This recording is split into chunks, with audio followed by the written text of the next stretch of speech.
Well, good morning and welcome to After GMS. We just went live here on the WFMY News 2 Facebook page. We see a lot of our regulars already joining us and some new faces. So welcome. We appreciate you making us part of your morning here as you get ready to start the day. I'm Megan Malaris alongside meteorologist Ted Matthews and Christian Morgan. Two of us here. Weather can't be that bad. Yeah, it's true. We are going to talk about hurricane season, though, in just a few minutes. But let's start with our forecast here at home. Unseasonably warm for November. It is warm for November, and it'll actually be the last day in the 70s for a while.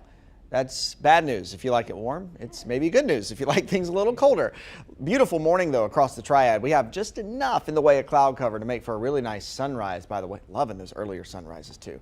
By the way, mid-40s out the door this morning in most of the Triad areas. 45 Greensboro, 45 Winston-Salem, 43 Asheboro, 40 in Lexington, and mid-40s in the Wilkesboros as well. High pressure in control of our weather right now. That's been keeping us dry and been keeping the sun around.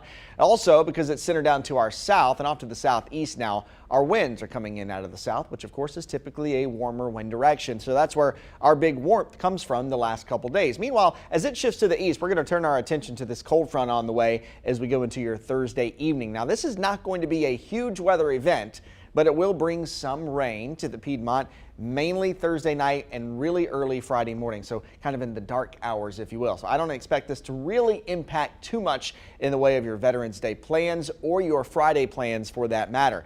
Meanwhile, high pressure will build back in behind that cold front. That'll set the stage for a chilly weekend of weather. So here's how Futurecast plays this out over the next couple of days. There are no issues at all today. It's all sunshine all the time.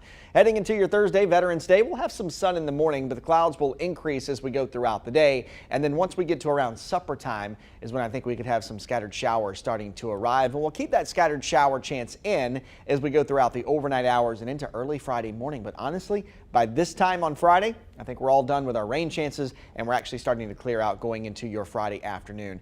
Now, as far as rain totals go, not going to be a big event. I think generally around a quarter to maybe half of an inch of rain in most of the Triad areas is a good bet. So while it won't be a super soaker, it'll be some decent rainfall if you pick up some of that. Really, the only two chances I see for rain over the next 5 days are on your Thursday evening and into Friday morning as well. The plan for today is all sunshine. Temperatures in the mid-70s. We'll call 75 for that afternoon high today, and then we'll drop it back into the mid-40s tonight under partly cloudy skies heading into the end of the week and into the weekend. Notice I said that cold air will be a little bit delayed behind that cold front. I expect us to still be in the 60s on Friday. We're in the upper 50s on Saturday, then dropping down close to freezing going into your Sunday morning. And there could be some morning frost on Sunday, but the chilly afternoons will start to lock back in. Low 50s on Sunday, low 50s on Monday and Tuesday afternoon for highs.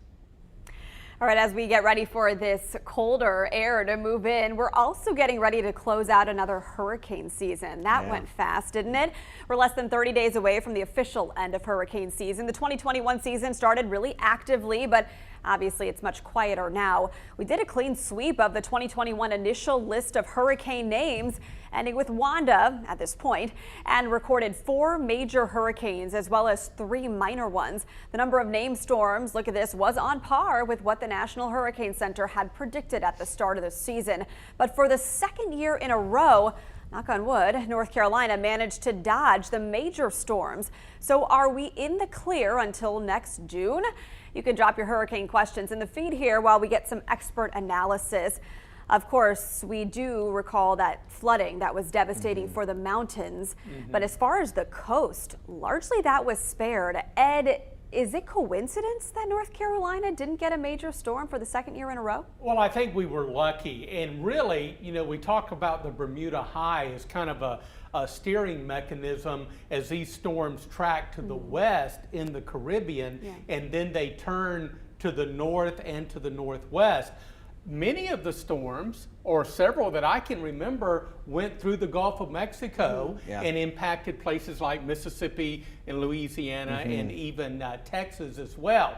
If that high would have been a little bit farther to the east, it could have been a quicker turn right up the East Coast. I think we were lucky. Now that is, you know, more my opinion than really science. It has a lot to do with where that Bermuda high pressure system is located, and it moves around. It doesn't stay in one particular place, but if it's just right, those storms can track our way farther west or even farther east. I remember powerful Hurricane Larry staying well off the east coast. Yeah. It was a monster storm, but we had a cold front moving in, and the Bermuda High was well to the east, so it stayed offshore. And I think that's too, you know, especially as we got into the end of the summer and started to work our way into fall, we had a ton of storms that formed out, you know, in the Atlantic.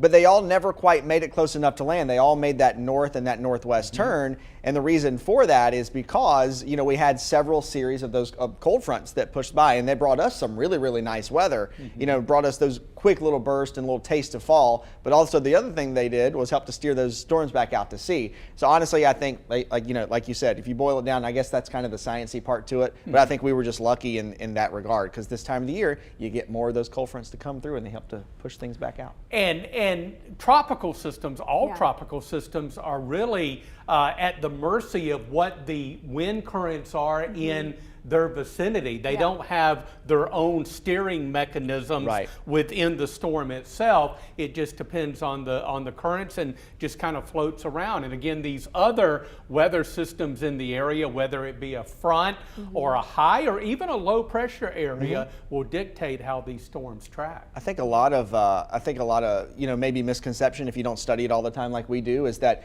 if we say there are really, really strong winds out in the Atlantic, then that kind of lends itself to a really, really strong hurricane. And that's not necessarily the case. A lot of times, if you have really strong winds in the environment where the storm is forming, that can actually chop the storm up. That can actually be really good news, because what happens is these tall thunderstorms form, and those strong winds actually kind of blow the tops of those storms off, so they can't continue to fuel and kind of evolve. So that's actually good news. There's so many different factors that go into it. Well, I was thinking because of the record hot summer we had, I mean, this was one of the hottest summers on record in the entire world, that the water would be warmer, fueling maybe more of those storms earlier, which we did see happen.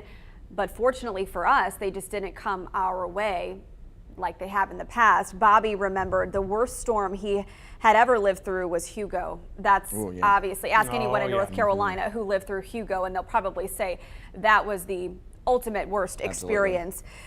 So Christian, you did mention earlier that there is something with an acronym called MJO. That is the reason why we might be done with tropical activity for this year. Yeah, the MJO, we always call it the MJO, or the Madden-Julian Oscillation. What does that mean? Well, what does that mean? All right, so let's break it down. So the Madden-Julian Oscillation is really kind of this series of winds and series of clouds, and as it progresses throughout, you know, different seasons and through times of the year, you can have a suppressed MJO, or you can have an active MJO, or you can have a suppressed or a more active MJO. And what happens is when you have the more active MJO, that lends itself, just depending on where it's set up, if it's set up over you, that lends itself to being, you know, to fueling more storms. You have more rain, you have more cloud cover. Those storms are able to intensify. When you have a suppressed MJO, you have sinking, or a good way to think of it is high pressure. So you have sinking winds and drying air, and as that makes it down to the surface, it actually kind of pushes things out of the way and prevents any storms or any further intensification of systems that may already be there. Interesting. A couple other viewers are weighing in on their worst storms they remember. Kim agrees Hugo was an absolute beast. Oh yeah. Scott remembers Hurricane Ida. Ed, in all the years you've been forecasting hurricanes here in the Triad, what's the worst storm you remember? Boy, I've seen some monsters. I really have. Hugo ranks way up at the top of my list. I remember Fran. Fran was a devastating storm to the North Carolina coast. It moved inland. There were trees down even here in Greensboro. I had a difficult time that morning of the storm making it to work because of trees in the highways. 2 years ago, well, 3 years ago, I guess now, 2018 was an active year when we had Florence and then Hurricane Michael, which wasn't supposed to hit the Triad with the force that it did, but a lot of viewers got a lot of water from Michael. I remember a couple years prior to that, I believe it was 2016, Hurricane Matthew came ashore. It was not a very strong storm when it reached the coast, but I was reporting on it out at Oak Island covering it. And the worst part about it was the flooding that it brought. A lot of people evacuated the coast to go inland, but it was the inland areas that got flooded, places that weren't even flood zones. I mean, we were following the FEMA trucks into neighborhoods to rescue people from their front doors by boats. It was amazing to see just the strength and the danger that water can bring, which is why flooding is the deadliest weather phenomenon. There's still people, people in southeastern North Carolina, Johnston County, Wayne County, the Goldsboro area, Lumberton, all those areas that are still cleaning up from that. They still haven't even fully recovered from that yet. And not only do we watch our own North Carolina coast, but for meteorologists in this area, we have to keep an eye on what happens in the Gulf of Mexico. For sure. So when those systems move into the Gulf, we don't let our guard down, because quite often they turn to the north, move inland somewhere along the Gulf Coast, and then the remnants, although the winds start to gradually die down, that deep layer tropical moisture can really cause some flooding problems, not only here in the Triad, but especially the foothills and mountains with extreme runoff of water. And we haven't seen this too often around here in quite some time, but a lot of times once a hurricane hits land, it starts to die out and it starts to weaken down, and we kind of just focus on it. But there have been instances before it can happen if the environment is right, where even though that storm has come ashore and made landfall, it can actually re-strengthen back up again if the environment, if the environmental conditions are right. If you have really, really moist and really warm soil, they can re-strengthen again. So it's always a watching and waiting game. And like Ed mentioned, that Bermuda high means a lot. It can steer those storms into the Gulf and then right up into the Carolinas. You bring up a good point about those storms can re-strengthen not only what you said, but also they can interact with approaching cold fronts. Now, I wasn't around in 1954. October 15th, 1954, powerful Hurricane Hazel literally devastated the Carolina coast. But there was an approaching cold front from the west, and that kind of transferred some energy, kept the storm going, kept it a strong low pressure area, and it caused damage all up the East Coast and even into Canada. It's amazing. Yeah, crazy. Hazel was a really, wasn't that really a Category 5? It was a 4 It was a 4 or Teetered a on a 5. 5. Pretty sure it was a 4, but Wow. maybe a 5. Close. Yeah, well, and then another misconception that Scott brought up was that sometimes, people think the faster the hurricanes, the stronger the category, the more devastating it is. Not necessarily, because he pointed out Florence was a slow mover. Oh, yeah. So it just sat Stalled. and caused all this rain and the flooding that came with it. And when it's off the coast like that and it just sits, all the time we talk about rain and we talk about wind at the coast. But the other thing you have to factor at the coast is the storm surge. And if you have high tide, then it's just, there's nothing off the table at that point. And you get a storm to sit out there and spin, and it continues to well up all of that water, and all of that water gets pushed into the beaches and, inland, and that's where you start to get all the inland flooding and stuff. Yeah. It's not necessarily from the rainfall itself, it's all that storm surge that builds up out at sea because of those winds and that slow moving storm just kind of banking it all up. Yeah, and we really start to worry when these systems slow down. I remember very vividly Hurricane Hugo striking the South Carolina coast, weakening, but it was moving at a pretty good clip. Yeah. So when it moved through Charlotte, and it caused a lot of damage in Mecklenburg County and the Charlotte area, the winds were about 70 miles per hour, but it was moving at 30 miles per hour. Yeah. So you do a little vector addition for you mathematicians here. The net impact was winds of 100 miles per hour. You add those vectors together.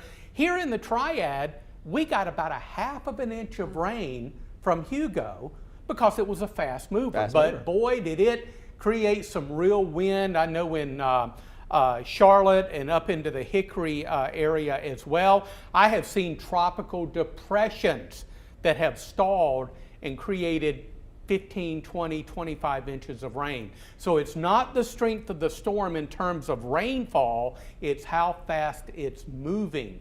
The concern with the heavy rain and flooding. And I know we got to move on. I'll say this one quick thing. This year, it may seem like, hey, all these guys were talking about hurricane season and then they stopped. Well, hurricane season is still ongoing, but it's pretty much like we had that busy time and then you blinked and it was done.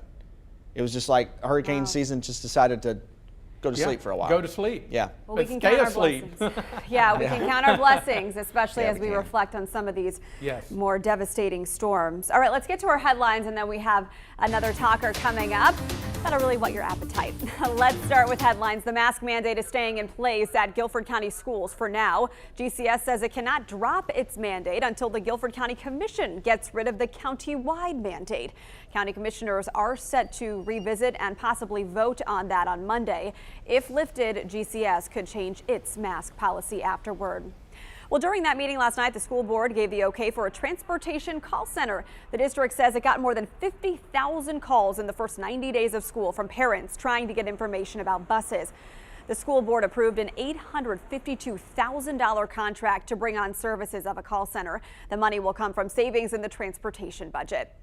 Two other Triad school districts also approved keeping masks for at least the next month. Alamance-Burlington schools voted yesterday. Rockingham County schools voted Monday. Winston-Salem-Forsyth County schools will discuss its policy later this month.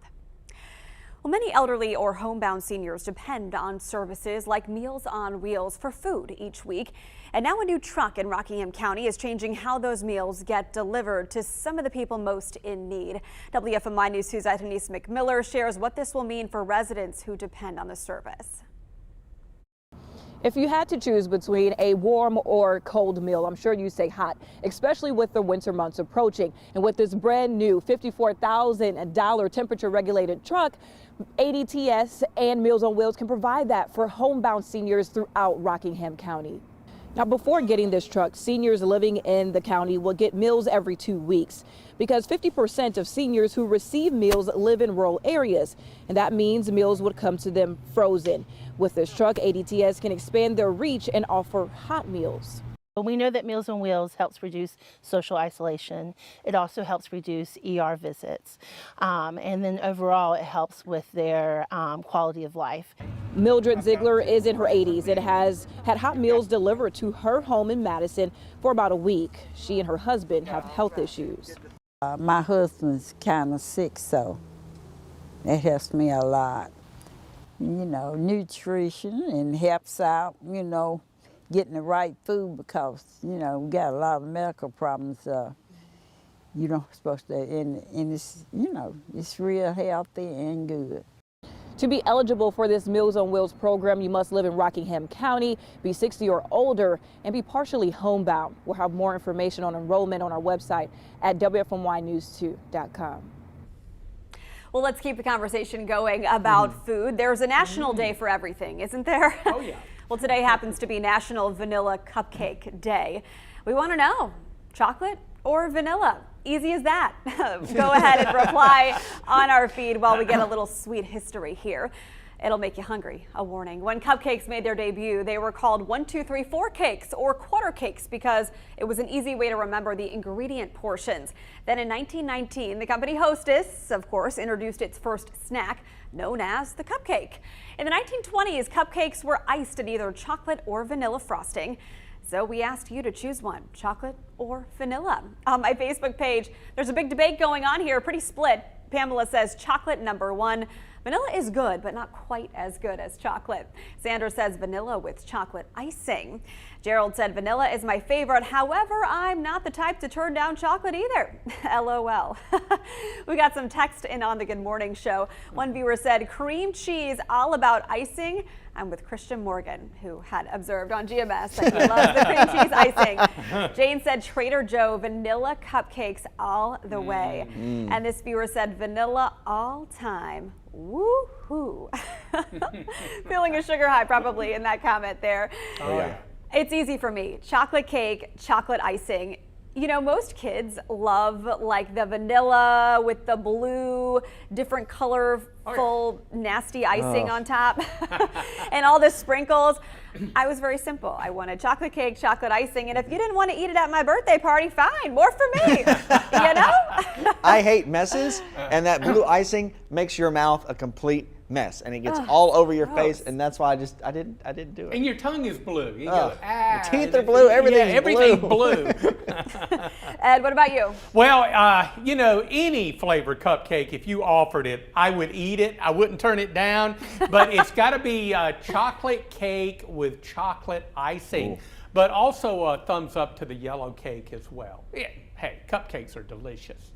Okay, yeah, yellow cake with chocolate icing. I could do that. That's pretty good as well. What is it about the cream cheese icing that you love, Christian? It's not vanilla, but it's it's something a little different, right? Yeah. A lot of times, it's also a little bit creamier, I feel like. And you have sort of that buttery kind of back end taste That's to it. it. That's You what it did it. is. A little It complements the chocolate well. It's not just, I feel like sometimes if you have chocolate with just the vanilla icing, it's just sweet on sweet. And then the cream cheese icing adds that little, I don't know if it's tart or what it is. It's just that little buttery, you know what I'm talking about, that buttery kind of back end taste to it. Yeah, you know, absolutely. And I don't think it tastes as sweet. I mean, I don't think it does. You know, there are some, you know, icings that you can put on a cupcake, and it's just like, man, this is 98% sugar. So It's all sugar. Yeah, with that, with that, you get kind of a little tinge of butter flavor, but it's just not that overwhelming sweet flavor that you get on your tongue. And it seems creamier to me. Yeah. Hey, I'm with you. I'm with you. Gerald said, let's talk snow cream. I know Gerald will be asking about That snow. would be There's a whole one ingredient different missing. conversation. One ingredient missing for that right now. Yeah, the snow. Okay, so Joanne said chocolate. I'm a chocoholic. Bobby said chocolate is the best. Scott said, does mint chocolate chip count as chocolate? We'll go with it, Scott. I like mint chocolate chip too. Carol said chocolate season. Chocolate with peanut butter icing. I just saw that. Oh, man. Way to go, Carol, with that peanut butter. Carol's a snow lover too. Yeah. I get along good with Carol. Yeah. Kim said, yes, cream cheese is the best, not too sweet. Scott said, if it tastes good, it's probably bad for you. LOL. Could be true. Yeah, a lot of cupcake shops have the choice between the whipped icing and the buttercream icing. The buttercream's a little bit thicker. That's where it's at. No, I like the whipped. I'm thinking Maxi B's has. Yeah. Oh yeah, they've Maxi. got the cream cheese and ooh, it's so good. Oh yeah, there's so many great locations to get cupcakes in the Triad. Even Cheesecakes by Alex downtown has some. We had cupcakes at our wedding from Easy Peasy Decadent Desserts. Very good. So good. They're all different kinds of flavors. I mean, I think we had like a salted caramel. We had a bananas Foster that my husband wanted. And then we had a raspberry lemon. I mean, just think of a flavor. They can basically make a cupcake out of it. It's just what icing do you put on top of it that's sometimes the question mark. Now you bring back memories there talking about your wedding because let me try this flavor. Let me try this flavor. Ed was walking around, had all his cupcakes over like this. Let me tell you how this went this morning though. When I got here at 3:30, 4 o'clock, they said, hey Christian, we're talking about cupcakes at 6:30 this morning. Awesome. Do we have cupcakes? No. That is cruel. Yeah, it is. And now I'm sitting here and my mouth is just watering as we talk about all these cupcakes. And Tracy mentioned a good one this morning too. She mentioned the marble cake, you know, the vanilla with the chocolate swirl in it. Oh man. You know, it's only 8:08 in the morning, even though our day is halfway over. The bakeries are just now opening. So if you want to go run out and get us some, that's on you. Hint there. Yeah. Scott said chocolate also has health benefits with antioxidants. That's what I tell myself as well when I'm eating it. Isaac loves chocolate too. Carol said buttercream is awesome. Whipped is good too. Walter said homemade is better than anything else. Agreed. Yeah. I bet Mama Matthews makes a good cupcake. Oh yeah, she's made a few good ones in her life, and they disappear rather quickly when, I wonder why. when Ed's around. I bet so. All right, this is a fun second conversation. Let's top it off with icing on the cake, which is a last day, at least this week, of nice weather. I love warm that. weather. I love that pun. How cool. Yeah, icing on the cake. Yeah. Oh, do you love it? Mid-70s again? Well, some of you do, some of you don't. We're trying to please everybody here. It's a full-time job. We warm it now, but as we go into the weekend, we're going to chill down. Now, a cold front will approach and move through the area late Thursday night, kind of the time frame, and that's going to be our best shot of showers. Mid-70s today with the sunshine. Clouds build tomorrow. For all of the outdoor activities associated with Veterans Day, it looks as though the weather's going to be great. Maybe a sprinkle in the afternoon, but really the showers move in around supper time, the overnight period, but they move out rather quickly on Friday. Now the cold air not here yet. 68 tomorrow because of the extra clouds, and 68 on Friday as we clear, but that colder air climbs over the Blue Ridge and it'll pour into the Piedmont over the weekend. Saturday and Sunday we're back in the 50s, a little breezy. 57 there on Saturday. And once we get to the low 50s on Sunday, they're likely to hang around for a few days. I think much of next week, if not all of next week, temperatures may end up below normal for this time of year. So last night I stepped outside and saw what you guys had been telling us to do, which is to look at the planets aligning with the moon. That was so awesome. It was great. Awesome. Yeah, will we have another chance to see that tonight with the clear skies? There will be, but I expect there to be a few clouds. That may get in the way just depending on where they are. But if you look up, when you look up in the southwest sky, you'll see the crescent moon. And then off to the right of that is Venus. That's the brightest one. Yep. And then you'll see Saturn, which has been the dimmer of the three. And then off to the left of that, you'll see Jupiter. So they're all kind of lined up in a line. It was really cool to see. It's neat. Really neat. All right, thanks so much for joining us for After GMS. We'll do this again tomorrow at 7:45 live on the News 2 Facebook page. Get out there and get to it. See you.